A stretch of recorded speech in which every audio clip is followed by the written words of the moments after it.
ইমাম মালিক রহিমাহুল্লাহর কথা বলছি, এবার শোনেন। সরকার তাকে গ্রেপ্তার করতে চায়, এজন্য চিঠি দিল। চিঠি দিয়ে বলল যে এই বাগদাদে চলে আসো, এখনই বাগদাদে চলে আসো। বাগদাদের সব আলেমরা ফতোয়া দিয়েছিল যে ওই যে ঠিকা বিবাহ করাটা জায়েজ। আপনারা বোঝেন কিনা যে কন্ট্রাক্ট ম্যারেজ, মনে করেন আমি একটা এলাকায় আসলাম, অল্প কিছুর বিনিময়ে একটা মেয়েকে বিয়ে করলাম, এলাকা থেকে চলে গেলাম, বিয়েও বাতিল। এই যে শিয়াদের মধ্যে এই বিয়েটা কিন্তু এখনো আছে।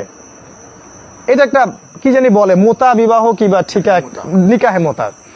তো ইমাম মালিক তিনি এটাতে ফতোয়া দেননি। তাকে সরকার গ্রেপ্তার করবে। এখন হক বললে তো গ্রেপ্তার হতেই হয়। চিঠি দিল তাকে আর কি, বাগদাদে এসে, মনে করেন প্রধানমন্ত্রী চিঠি দিচ্ছে, বাগদাদে আসো, এসে আমার সাথে দেখা করো। আপনাকে দিলাম, আপনি কি করবেন? আমাকে চিঠি দিলাম, কি করবেন?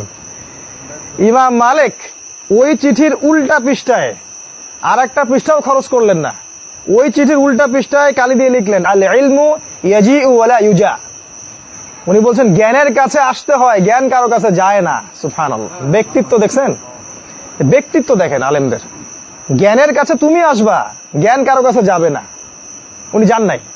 তারপরে ওই যে পেটুয়া বাহিনী মদিনায় পাঠায়, ওনাকে পিটাইতে নিয়ে আসা হলো, বাগদাদে নির্যাতন করা হলো আর কি।